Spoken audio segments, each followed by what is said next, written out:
Hello, I'm Mrs. Glasgow, the literacy coach at Sandhill Elementary, and I'm going to be reading to you Toys Go Out, Chapter 3 by Emily Jenkins. Toys Go Out, being the adventures of a knowledgeable stingray, a toughy little buffalo, and someone called Plastic. Written by Emily Jenkins, illustrated by Paul O. Zielinski. Chapter 3, The Terrifying Bigness of the Washing Machine. Lumpy had peanut butter on him. Here is how it happened. He went on a picnic. The little girl and her father walked to a park where there was a big pond and lots of grass and sunshine. The girl carried Lumpy all the way there, holding on to his tail. It didn't hurt. And then they all three sat on a patchwork blanket and ate peanut butter and jam sandwiches, round green apples, and dried pineapple. They threw rocks into the pond. Then the sky turned dark and it started to rain. The girl and her father ran home as fast as they could, with Lumpy in the picnic basket. The lid of the peanut butter jar was not on tight. Lumpy jounced and joggled and got goo all across his face and front legs. It was very greasy. When they arrived home, the girl wiped him with a paper napkin, but he is still a very peanut buttery buffalo. The father says Lumpy will have to be washed. I don't see what the problem is, says Lumpy to Stingray later that evening. The little girl is out for Chinese food with her parents, and the two of them are building block towers on the shaggy rug. You're dirty, says Stingray, placing a block on top of her pile. It's not dirt, it's food. Food is dirt when it's mashed in your fur. No, it isn't. It's food. Why would it be dirt in your fur but nice and tasty anywhere else? It would be dirt if it was on the rug, says Stingray, or on the sofa. Food isn't dirty, or you wouldn't eat it. I have some nice clean food on me. I don't see that it's a problem that needs washing. If people think it's dirty, then it is, Stingray claims. Plastic rolls by on her way to visit the rocking horse in the corner. People bigger than you, she chimes in. If people bigger than you think it's dirty, then that's when it is. Clean is better than dirty, explains Stingray. Like neat is better than messy. And smart is better than stupid, and chocolate is better than lentils, and blue is better than orange. I like orange, mutters Lumpy. Some people do, allows Stingray, lining up her blocks in a neat row, but blue is better. Lumpy does not want to be washed, especially after what Tuk-Tuk told him earlier about the bumpety washing machine in the basement, how you go round and round in soapy water, and how it makes you dizzy and sick to your stomach. Lumpy asks Stingray if she knows anything about washing machines. Not from personal experience, Stingray admits. She is dry clean only and has never gotten wet, but she has a lot to say about basements. They are dark and full of rats, she explains, and there are spiders in the corners with 58 legs, and ghosts hide there when the attic is full up, and there are cardboard boxes that anything could pop out of, like sharks or knives or axe murderers, and more dust than you ever saw in your life. I don't know why you would go to a basement to get clean, muses Stingray, because basements are dirty places. That night, Lumpy tells Plastic and Stingray he'll be going away for a while. He keeps his planned hiding place top secret, even from his friends. He doesn't want to take any chances of being discovered. Then he creeps into the closet, squeezing himself back behind a shoebox on the floor. He figures that if the little girl doesn't see him for a few weeks, she'll forget all about washing him. When he emerges from the closet, he'll still be greasy, but she'll think that's just the way he is, not anything that needs to be changed. I am a greasy buffalo, he says to himself, and it sounds pretty tough. For 3 days, he waits in the closet with only dust and socks for company. He hopes his peanutty smell doesn't give him away. He waits and waits and waits. He does not come out, even when the little girl is at school or asleep, because what if she came home early or woke up from a nightmare? He can't risk it. He is lonely, all by himself in the closet. One day, the little girl is searching for a particular pair of socks. She opens the door and begins rummaging right near where Lumpy is hiding. She's moving shoes and boxes and other bits of clutter. Peanut butter, she says to her mother. What smells like peanut butter? Lumpy dives headfirst into a soccer shoe. It is muddy from the girl's practice the day before. He's too big for it and has to scrunch his head all the way down into the toe in order to hide. Even then, his bottom is sticking out pretty far, and he is so worried about being found that his tail wags back and forth without him doing it on purpose. He holds his breath and tries to stop his tail. It won't stop. He tries to squeeze his bottom in so it won't be sticking out. It won't squeeze. He tries not to smell like peanut butter, but he stinks. The little girl roots around in the closet for 8 days. Well, it's really 8 minutes, but it feels like 8 days to Lumpy.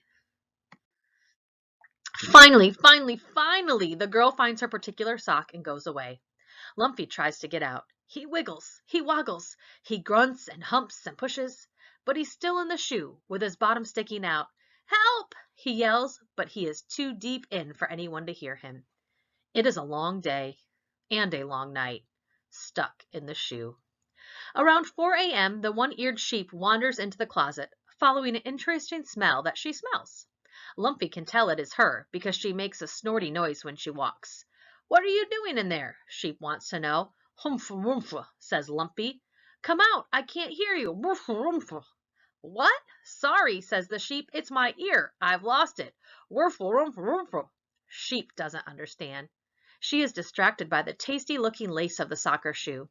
It's not grass, and it's not clover, but it looks pretty chewable to the sheep. She settles down next to the shoe and has herself a lovely munch, pulling the lace out bit by bit. She hears a rumfle rumfle noise, and it's irritating, but she doesn't let it bother her. Pretty soon the sound quiets down to nothing. When she is done chewing the lace, Sheep is mildly surprised to find herself in the closet. She burps and goes back out to the play pick-up sticks with toy mice. 2 hours later, Lumpy, who fell asleep wedged in the dampness of the soccer shoe, wakes up to lift his head. The lace has been chewed into 14 small pieces, and without it, the shoe flops open. Lumpy waggles his shoulders and stands up. Then he steps gingerly out and creeps into the bedroom to find the one-eared sheep dozing on the rug.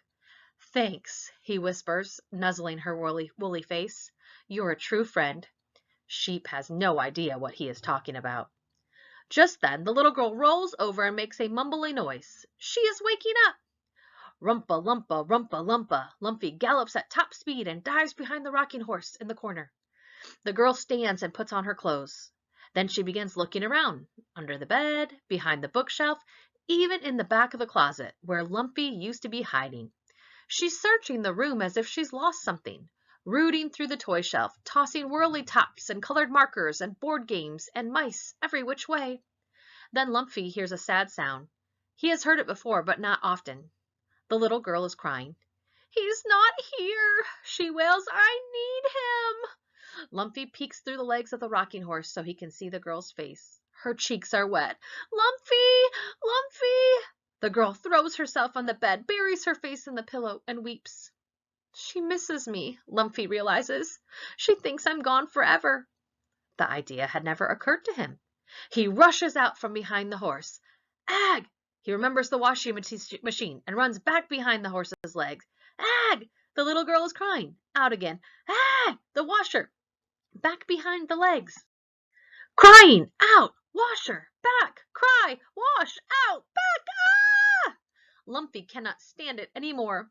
He loves the little girl and he hates to make her cry. So although he is desperately afraid of the washing machine and of the deep, dark basement with its ghosts and rats and axe murders, he creeps out from behind the horse while the little girl is sobbing into her pillow. Quietly, Lumpy tips over one of the green rubber boots sitting near the foot of the bed. Then he lies down, very cleverly, right in front of the boot, as if he'd been there, shoved down in there, and only spilled out when the boot tipped over. When the girl stops crying and looks around for a tissue, she sees Lumpy lying there. She picks him up and kisses him all over his peanut buttery face, squeezing him until he thinks his buffalo teeth might fall out. Lumpy, she cries, you were in my boot. She pets his head. How did you get in my boot, you sweetie, sweetie? For a moment, life is wonderful. Lumpy is happy. Then the girl smells him. You stink like peanut butter, she says, and you're greasy. But don't worry, Lumpy. I know just what to do about that. The basement is dark, except for a single dim light bulb shining in the ceiling. There are cardboard boxes piled up high and a tremendous amount of dust, just like Stingray said there would be. Lumpy can't see any ghosts or rats or axe murderers, but he's sure they are there, hiding in the corners, ready to pop out and scare a buffalo at any moment. The little girl left him sitting in a laundry hamper. She's gone to ask for help with the soap. Next to the hamper, the washing machine looms, towering in all its metal whiteness and terrifying bigness. Lumpy shuts his eyes and tries not to ponder it, but he ponders anyway. He could scramble out of the hamper, he thinks, and hide himself in a corner. But no, there might be a ghost there, and the little girl would miss him. He could try to climb the stairs, but he is not sure he can make it. And even if he gets to the top, the girl will just find him on the floor and wash him anyway. I am a greasy buffalo, he says to himself, because it sounds tough. But he doesn't feel much better, and shuts his eyes to block out the sight of the big machine. Quiet, are you? Says a friendly voice. Shoot, I was hoping for some company. Lumpy opens one eye. Who's talking? Me, Frank, says the voice. Who else would it be? Frank? The washer, says the washing machine. Lumpy opens his other eye. The machine isn't moving, but is certainly making conversation. I didn't expect you to talk, says Lumpy in a small voice. No one ever does. It's a lonely life, says Frank. Just me and a dryer that never has anything interesting to say. Rumbles the dryer, a large brown contraption sitting next to Frank. Well, you don't, do you? Says Frank testily. Ugh, says the dryer. This is how it is all day, complains Frank. She's never any fun. What's that on you? Applesauce? Peanut butter. Don't worry, I can fix you right up. Peanut butter is no problem. Done it tons of times before. It's very greasy. I'm an excellent washing machine.